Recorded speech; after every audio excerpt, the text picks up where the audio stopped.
Three, two, one. Hi, this is AC Unit, and welcome to Mini-Logue. I'm starting this series as a way for me to get through my big pile of models that I have unpainted from a bunch of different franchises, companies, whatever it may be.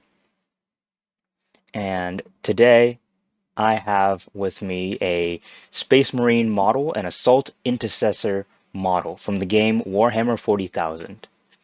Now, this model has what's known as a bolt pistol in its right hand, which is a small pistol that can shoot rockets. On its left hand, it has something called a chainsword, which is just a chainsaw sword. It's kind of very straightforward there. I started this series in order to show how painting kind of is for somebody who's not really a professional painter or somebody who hasn't been doing this for a long time. I really got into this recently within the last 2 years, but I've been on and off. I would think my total time painting is about a year maybe total from the 2, 3 years I started. So what I'm doing right now is known as priming. Now, what you would want to do ideally is to get a spray can primer you can get it from Games Workshop, which is the company that makes Warhammer, or you can just go to Home Depot or Michael's, buy some spray can primer there, and that works just as well. What priming does here, and because I am in a area that I can't really prime in, also, the conditions for priming, like humidity and temperature, are not on my side when I was doing this. So what I am doing instead is taking some, I believe it's Winsor & Newton Chaos Black paint, a big tube of it, acrylic paint. And I just thinned it down with a lot of matte medium and water in order to make it more easier to work with. Model paints are thinner than normal acrylic paint, so I really get my bang, the bang out of my buck for this tube. So what priming does is it allows the paint to stick better on the model. Think of it as a creating a layer of paint that allows more paint to stick on, because the paint just doesn't stick to the model normally. You have to get a strong layer going. There's a bunch of different products, such as some paints from Warhammer do have properties that are kind of like a primer, right? Such as Abaddon Black, which is a similar black to what I'm using.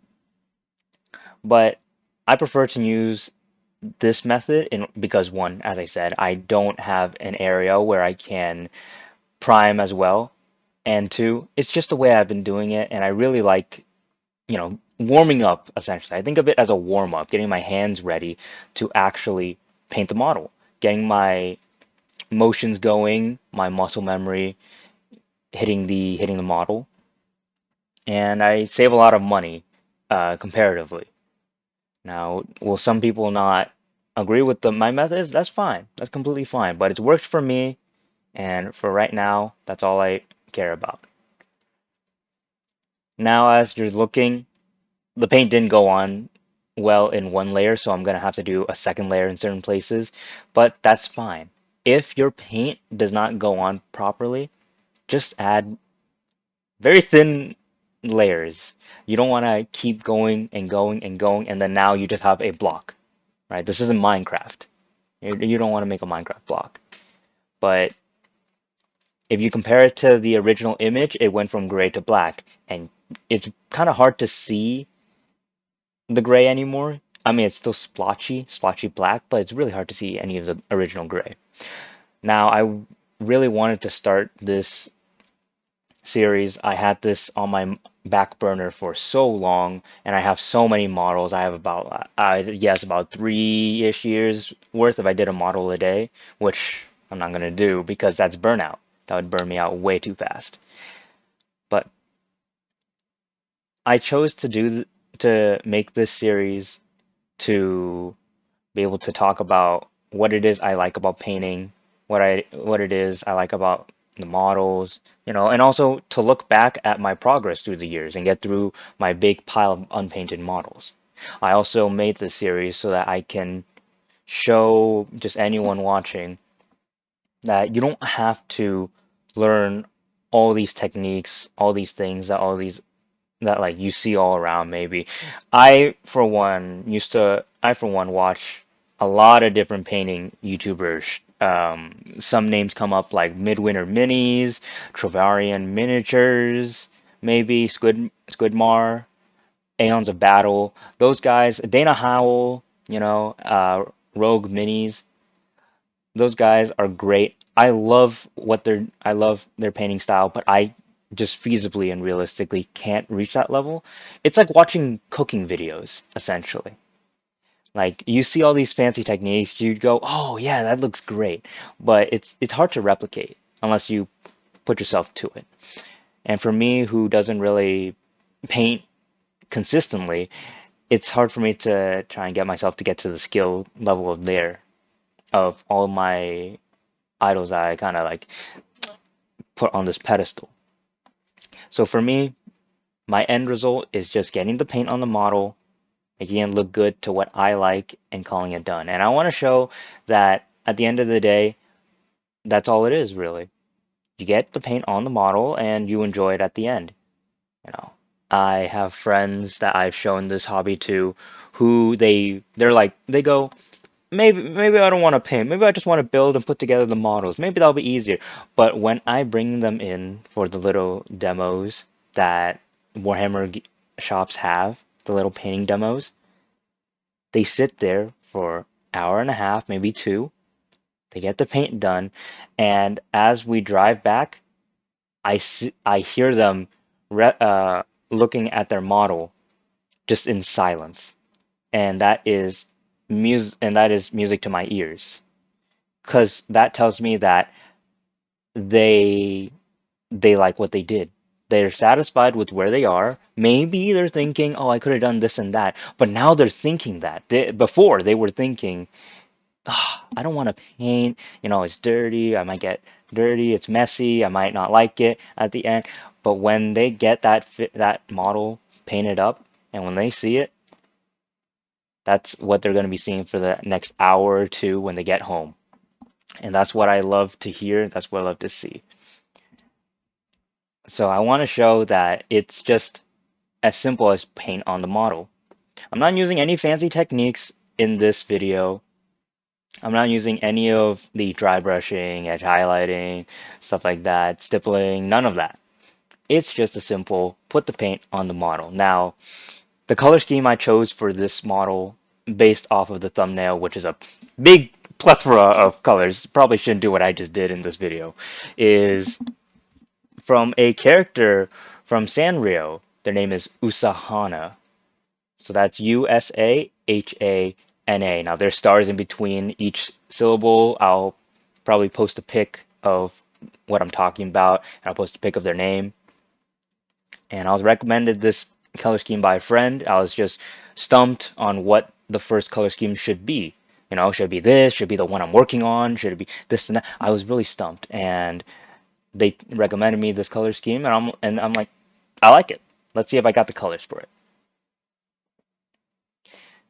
So here I'm gonna put on white, similarly to how I put on the black primer layer first. I'm gonna put on white because the majority of what I'm gonna paint kind of requires white. I'm gonna use the main advanced things I'm gonna use are these things called shade paints and contrast paints. If you're familiar with something like wood staining, that's kind of what contrast paints are. They stain the model. Now you can't really do that over black as contrast paints are very thin. They're very translucent. You can see what's underneath, and because of that, you can't really cover black properly. So you want something like a white or a gray. So I have a lot of paint on my brush. It's kind of bad for the brush's health overall, but I will clean that when I get the chance. What I'm doing right now is just quickly painting on the white paint. I don't have to worry too much about where it goes because overall it doesn't matter where this white paint goes. Either it will be covered up by stronger paint or it will be used by the contrast.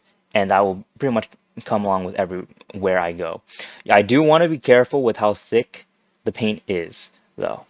Be very mindful of how thick your paints are. Each paint acts differently, such as reds being very thinner compared to something like a blue.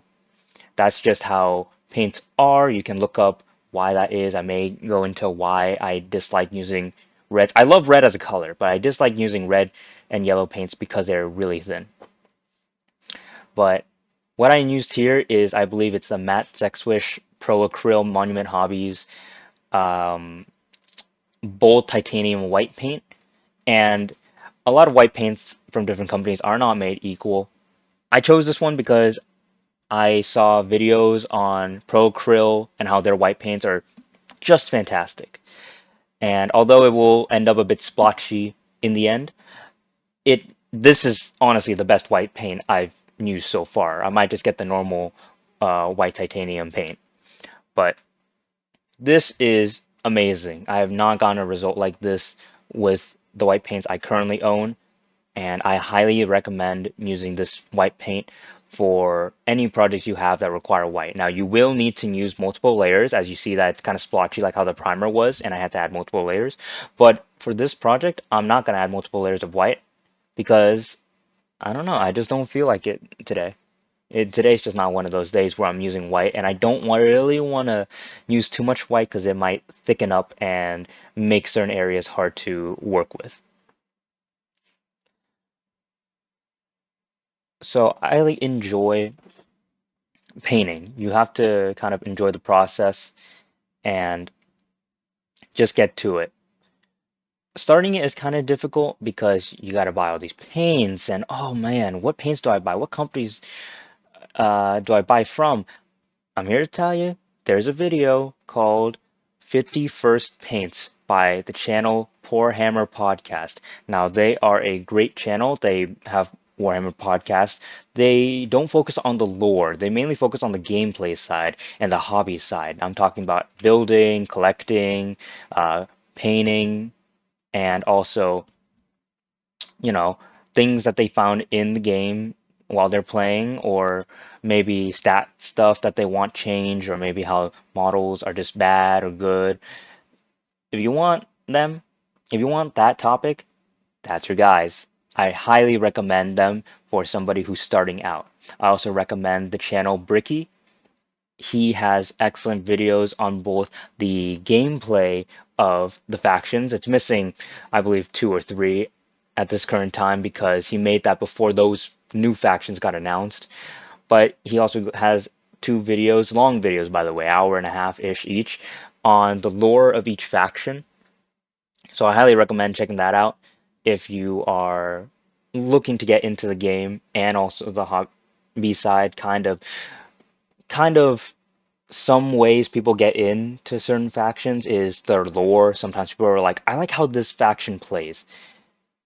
So I highly recommend Poor Hammer Podcast and Bricky for these reasons.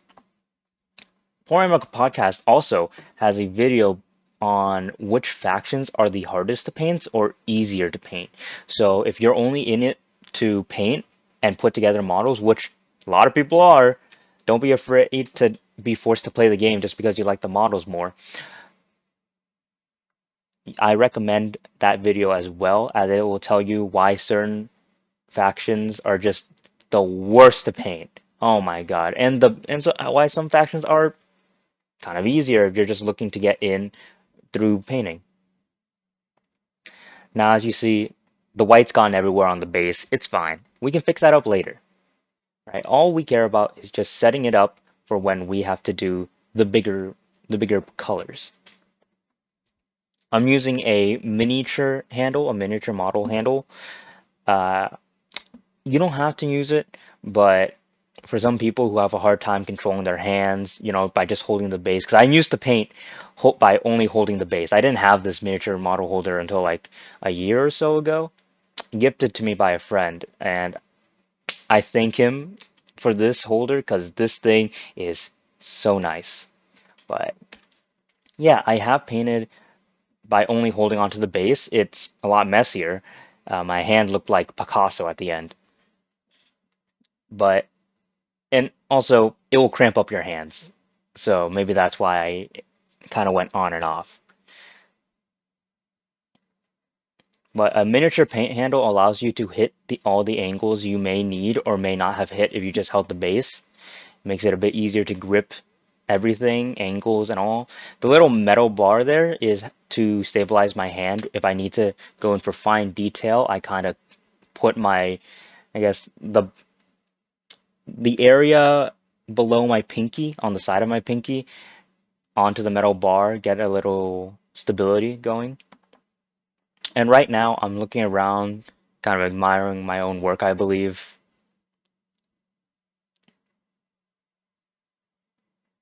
Yeah. So I collect, in terms of Warhammer 40,000, I collect the factions known as the Astra Militarum and the Space Marines.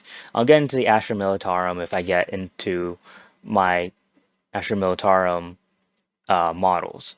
Now, the Astra Militarum is called the Guard, the Imperial Guard, and I'll be calling that and referencing it as such when I get to that video. I'll call them as Astra Militarum to set up the stage, but I will be referring to them as the Imperial Guard. Right now, I'm testing if the white has dried up properly.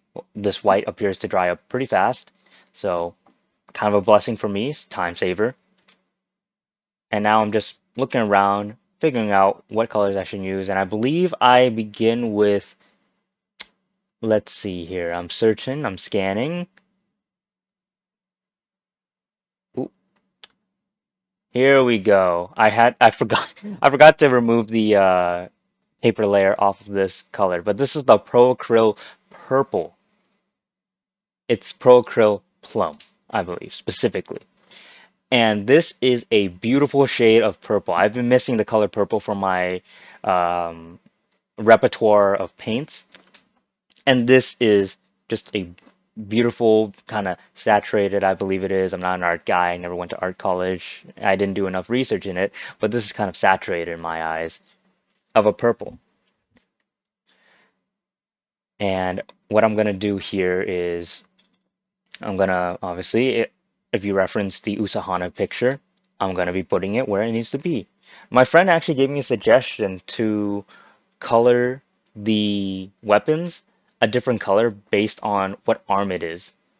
So you're gonna see how I painted the left arm of the Space Marine purple, and I'm gonna paint the pistol purple. Look at that. Beautiful, beautiful. And look how I said earlier, how the white came on splotchy and I didn't really need to worry about where the white was going. This is why. It's because this purple, and I know this purple would be strong, will cover it up. And look at that. Not a hint of the splotchy, messy white from earlier. Now, not all paints work like this. Like I said before, reds, yellows do not work like this. Whites, as you see here from what I did, do not work like this. So be very aware of that. There are a bunch of YouTube videos and people on YouTube that do tell you how to apply reds and yellows properly, and maybe even oranges, as that's a combination of red and yellow, and we just went over red and yellow being kind of the worst paints to work with. There are a lot of YouTube videos and people on YouTube that are masters of red and yellow. So I recommend just searching up Warhammer models, Warhammer painting, reds and yellows. I don't have any creators off the top of my head, and I recommend looking into them if you are looking into getting into using reds and yellows more often, or just reds. There are alternative ways to get around using reds and yellows, or to get reds and yellows, and I'll show off what I'm talking about later, as I do need a yellow, but that will come later. So right now I'm just waiting for the purple to dry. I'm trying to eye out what colors I can put on, where I can put on in order to allow the purple to dry so I can mess with it later. Wash the brush every once in a while, scrape some paint off the sides of your water holder. All right, I'm using a Citadel branded water cup. Citadel is a subsidiary of Warhammer in Games Workshop. They're the ones who actually help make the paints for Warhammer. Their cups are great. There's a bunch of ridges at the bottom to kind of help scrape out paint from the little hairs and bristles of the brush. There's like stuff on the side to kind of like smash out the paint that's stuck like kind of too close to the ferrule, which is the little gold barrel that kind of connects the brush handle to the brush hairs, the bristles. I believe I am scanning for colors right now. Yeah. Yeah, as you see, my hands are getting dirtier because what I tend to do is I like to dry the residual water on my hand. It helps me test if the brush is still too wet. I use this little fold in my left hand in order to, one, test the wetness of the brush, and also to two, curl the brush back into a point. Now, as you keep brushing, the brush point kind of like separates. You kind of want to refocus that by swirling it. I believe this is Krieg Khaki. Now, this is from the Citadel layer paints line, not the base color. The base paints from Citadel are very strong. You do need to dilute them a bit with water, like how I did with the purple earlier.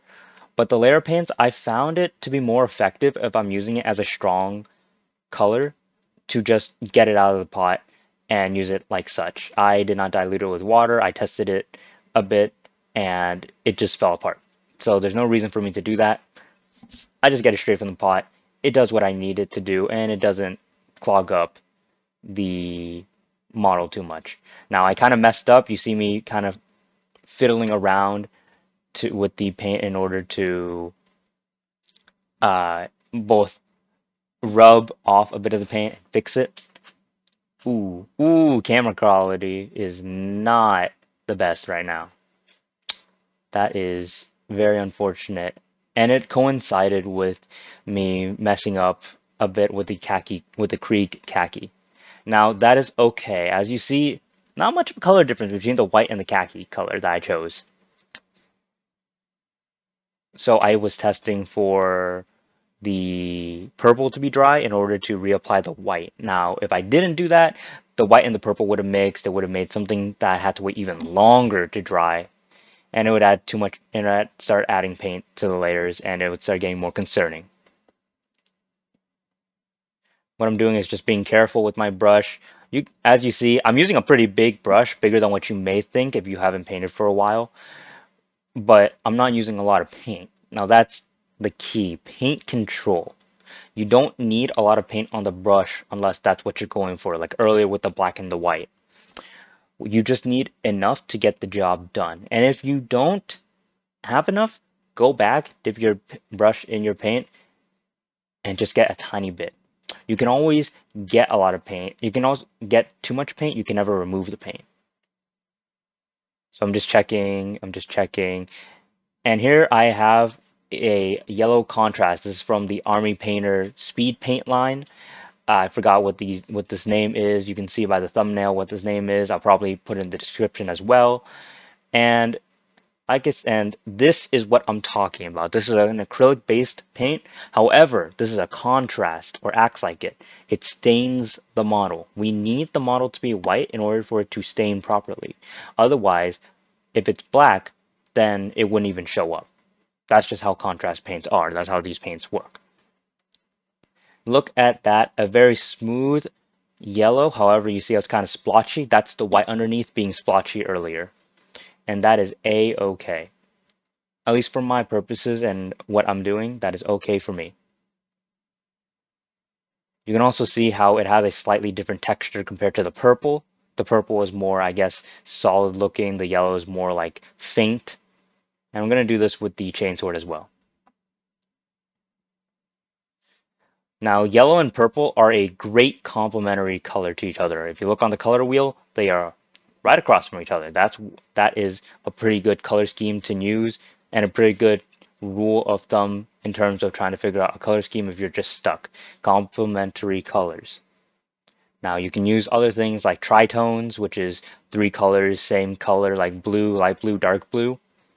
But for this, since I'm focusing on copying the color scheme off of a reference, I don't really need to follow that.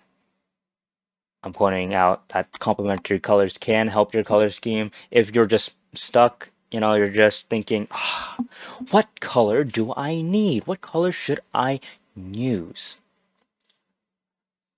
In my thumbnail, I do have colors that I end up not using and colors that I end up bringing in. I believe that blue that you see, the Aethermatic blue in the tall pot, I did use that a bit and I wasn't satisfied with the result. So I ended up making a mix of blue and white. You'll see a bit later. But I do not know why I was shaking a lot. I'm not too sure what happened there. Oh, that's right. I was shaking this pot, Aethermatic blue. It is also a contrast paint. Now, this is for the body. If you see in the picture, the body is light blue. I thought that this blue would fit. I was completely wrong. I was really off. Now, this blue is kind of bad. This paint is kind of really, really bad. The reason being is because for some reason, this paint doesn't behave the way I want it to. It doesn't cover a lot. It's very, very pooly, not like how the yellow was acting earlier. The yellow, completely fine, perfect. But this blue just did not want to spread, and I got frustrated. I didn't want to deal with it. Now, what did I do? Tossed it in the trash. But I'm joking because this bottle costed $7. I have uses for this, and I have used this in the past for different uses. So I do recommend being careful and looking up some paints, trying to see if people have used it before you, see if they're satisfied or not, and maybe you'll take that into account, maybe you won't. But essentially, what I'm doing here is fixing that area of Aethermatic blue that I messed up with, just adding a bit of white paint. Now you saw how this white paint right now is very bright. That's because it's a new layer. Now I didn't want to add too much white to the point where it thickens up the area, so I added a bit of water onto my brush, put that water on the area that's affected, and started wiping away excess paint. This is a little trick and a big help for you if you mess up. Let's say you add a big splotch somewhere and you want to get rid of it while it's still wet. I believe Midwinter Mini in his beginner painting video where he paints up, I believe, an AdMech, Adeptus Mechanicus model. He does show that this is the case, and this is what he does sometimes too when he messes up. He gets some water on his brush, slaps it on the messed up area that still has the wet paint, and just wipes it off with an empty brush. Now, I'm still fiddling around with the Aethermatic blue. I believe earlier what I did was try to fix an area that had purple.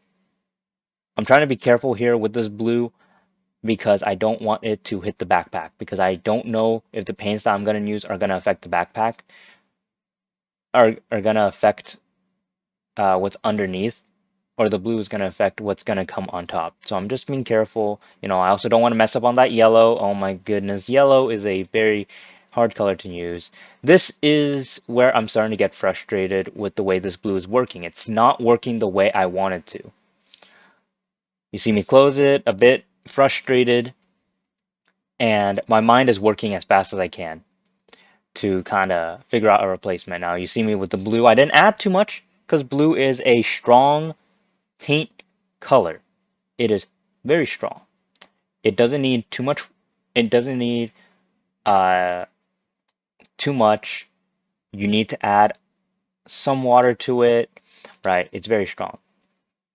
And that's because due to the amount of pigment that's in the blue compared to other colors. Blue is a very easy pigment to obtain.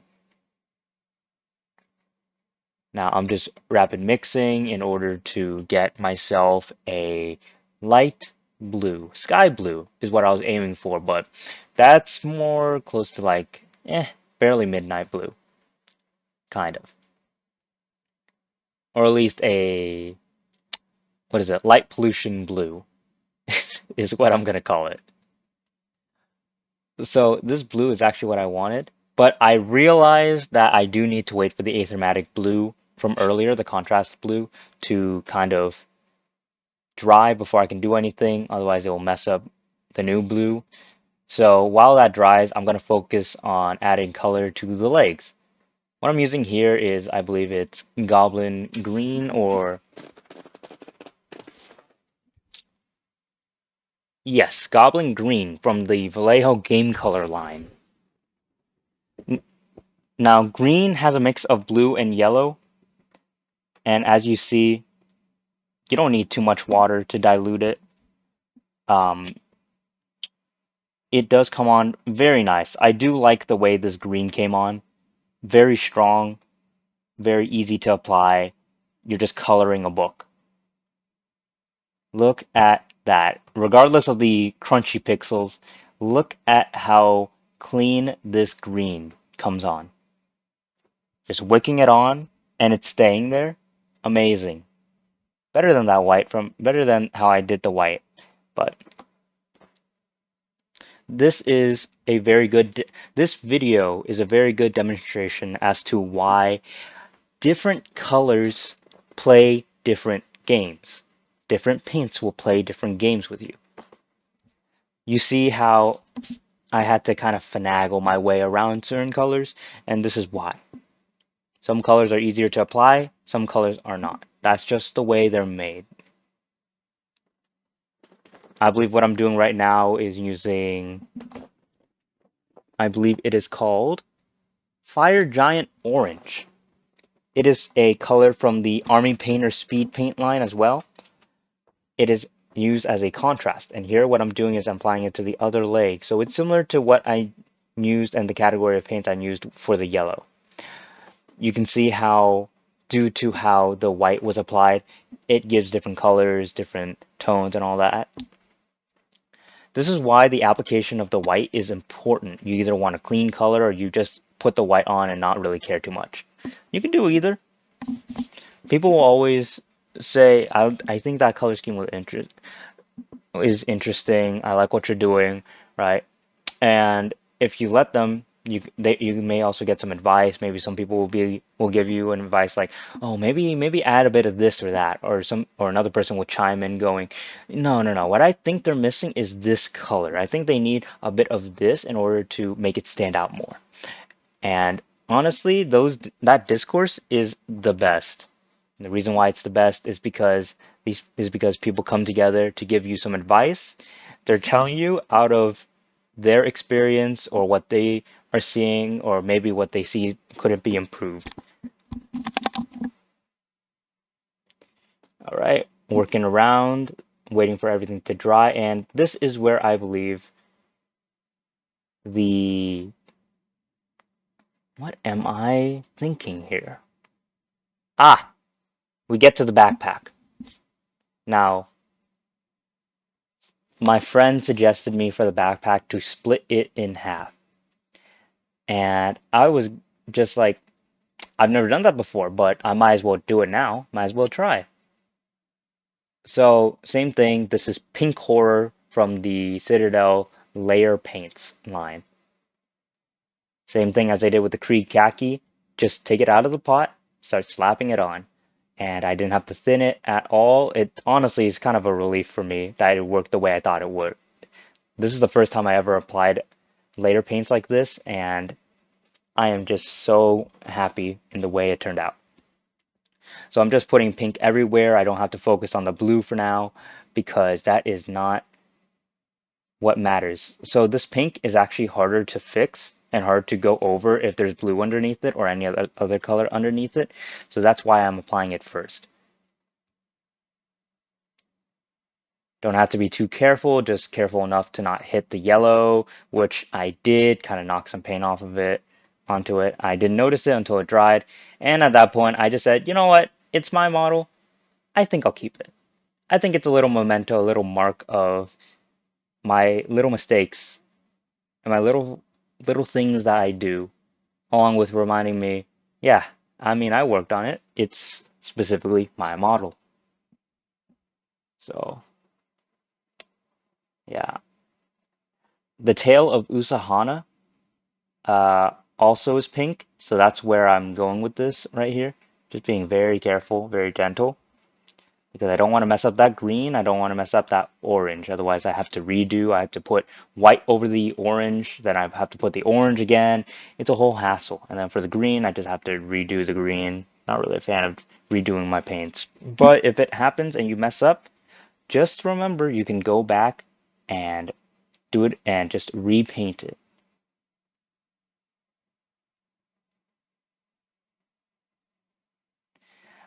I think right here, yes, yes, my friend also recommended me to give the model a little blush on his cheek, a little cute little blush.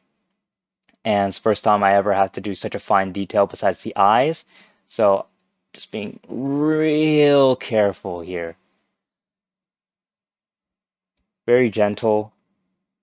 And there we go. I know it doesn't really show up on camera, but the blush is there. Have to get some excess out.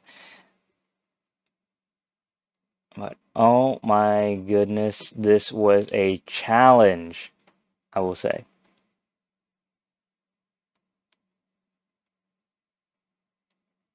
All right, now that the blush is done, I go back with that sky blue I made earlier. And now I just go over the body, including the belt as well.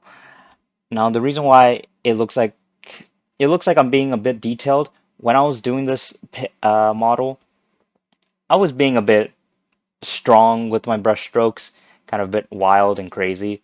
That's because for the purple I can fix it, and also the way my brush is structured, I can be a bit stronger in certain places that I know won't hit any other part of the model. Now, back of the backpack, I do have to be a bit more careful. I have to make sure that my brush touches the model before I start brush stroking, and kind of need to reach in. Oh, there we go. There we go. All right. And I'm currently debating whether I should paint the belt as light blue as well. I believe I just do because there's no reason to paint it a different color, I don't think. The main draw of this model's color scheme is the colors themselves and the reference.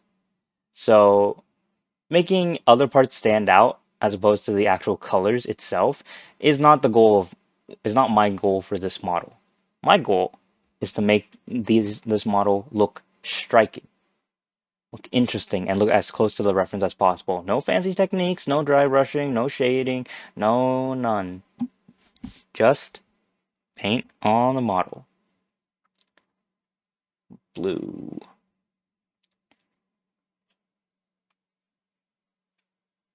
I believe that this blue is the ultramarine blue from the Vallejo game color line. This blue is a strong blue, as all blues are, and I'm just going to take a little small brush, try and create as straight of a line as possible, and I don't really succeed in making a very straight line, but that's okay. That's okay.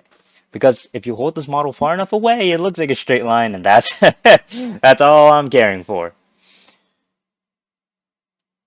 A tip I have for people who get into painting and feel like their model needs a bit more detail in a certain area, or it's not good enough because you messed up very slightly in a different area, like you didn't get paint in a little crack or crevice, it's okay because you are the one who made the paint scheme. You are the one who painted it. So you will notice your mistakes way faster than other people will. So if another person goes, "Oh man, this is a great model. You did a good job," but you still notice the small, tiny mistakes, but they don't, you did a great job because you are the fastest to point out your own mistakes when it comes to painting because you know what mistakes to look out, to watch for. But someone who didn't see you paint it and didn't hear you say anything, they won't know. They will not know what mistakes you made. They won't know that you splashed purple in a place that you shouldn't have, that you had to change color schemes in the middle of it, that you had to redo things. They won't know. They won't know that the white was splotchy. They won't know that you had black underneath initially. They won't know. And that is the best you can ever hope for. Hang on. So I'm just looking around, trying to see what I can fix, what there is left to do. And honestly, I see that like I'm pretty satisfied with what I've done. There are mistakes that I notice, a little things I could add here or there, but overall, I'm very satisfied with how close I got it to the reference that I prefer.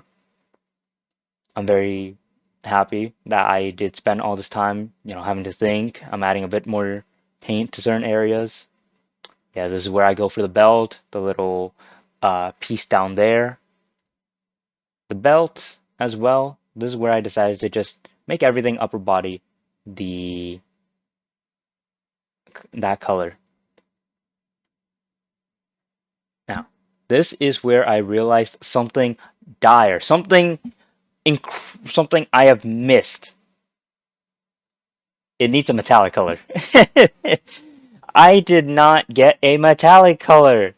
So what I have here is the silver from Vallejo Game Color, and this is what I'm going to use in order to paint the metallic parts, like the gun barrel, the chainsaw teeth, maybe maybe the skull with wings in the middle of the chest. And I am just thinking, oh my goodness, how did I forget to get a metallic color? I didn't ask my friend if I should use this metallic color, so I just went with silver. My reasoning is because silver, in my eyes, is a very neutral metallic color. It's a very good work all accent metallic color. If you are working with metallic paints, and you're just thinking to yourself, "Ah, what metallic should I add to liven up this gold? Maybe a bit of silver might help." So I am just getting the little bits of details. You see how the gun barrel now stands out a bit more from the purple. The little, I don't know what that's called. Sadly, the bolt. I'm not really a guy on guns, so I couldn't really tell you.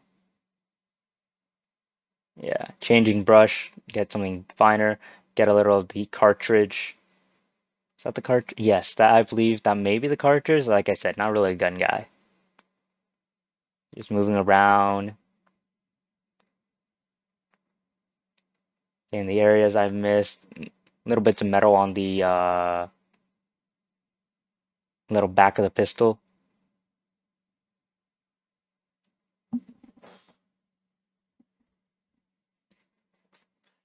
Well, you got to make the iron sights iron. So that's what I did just there. And this is where I realized the back of the knees and the is that the propulsion of the Space Marine backpack? The backpack needs some metal. So get some metal on there. Incredible. And you see how it's standing out way more now that you have a different paint. Now you have a metal on there. I do recommend silver and a darker metal like a zinc or a gunmetal metals as sort of common paints to own, as well as a gold. Now, a lot of golds tend to be very different in their colors and shades. I recommend getting the gold that you like and doing a bit of research on that, because golds are kind of difficult for some people to decide and choose. I just use whatever gold is on hand, depending on the circumstance. But yeah, I know that there's a big bit of a discourse on golds. Now here I'm just adding silver to certain areas in order to just make them stand out, or areas that like don't have a really defined split. Like I don't want to split I guess the underwear area into green and orange. I think that would not look as well. That would kind of detract from the legs.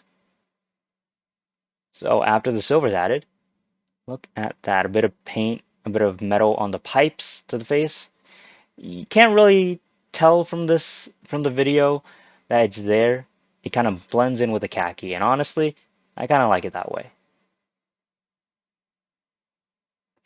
Get the teeth of the chainsaw with the metal, with the silver paint.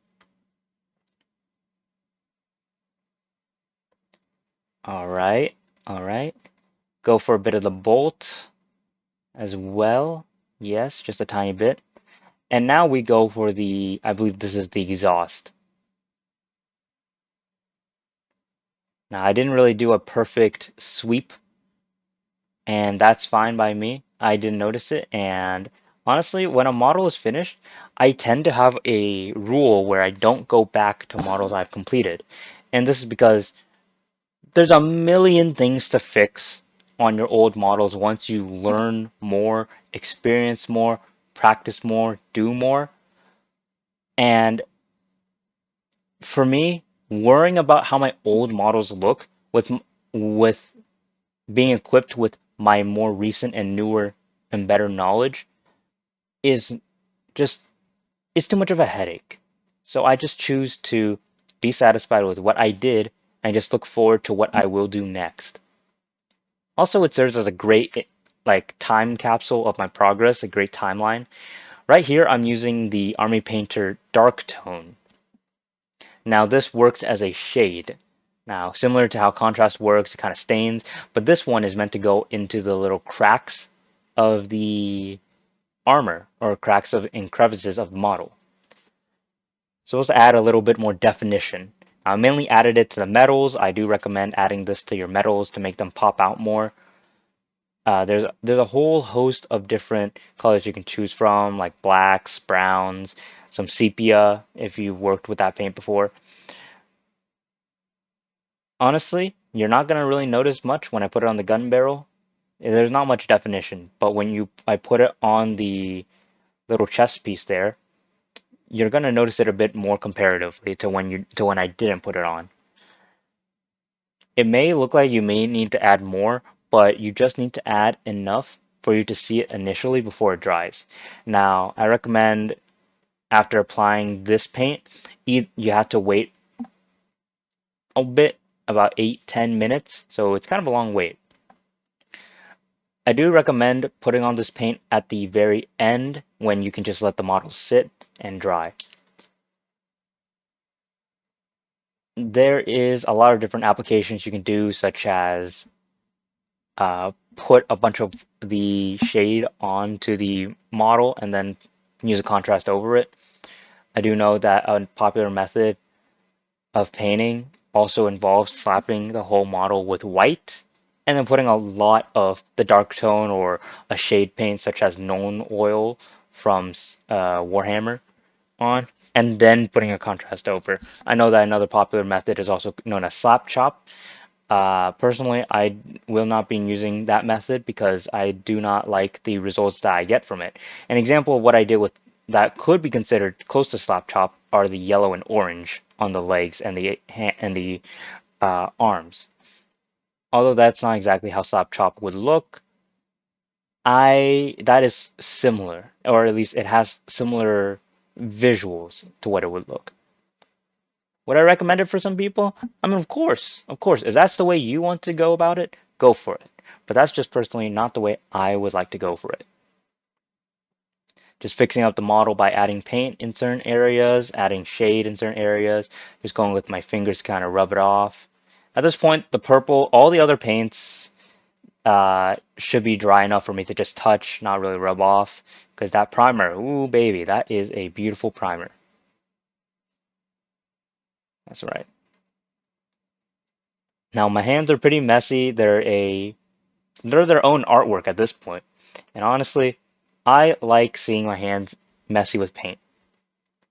It tells me a story of just going through the model, starting off with gray in the beginning, all the way to a colored, finished model.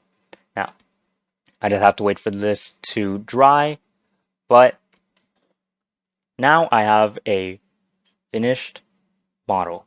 The base, I can go over with the black paint from earlier, and I will do so. I'm just readjusting my lamp, kind of get the model in place.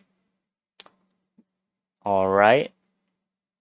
All right, and that's where I noticed that the pink is on the yellow, so ooh, can't really be too mad about that. But overall, the model has been complete, and I'm very satisfied with my progress. That will be the end of the video. Thank you for joining me for an episode of Mini-Logue. I'll try and get more videos of the series up and going. But once again, thank you for joining me for the first video of Mini-Logue, and I hope to see you again.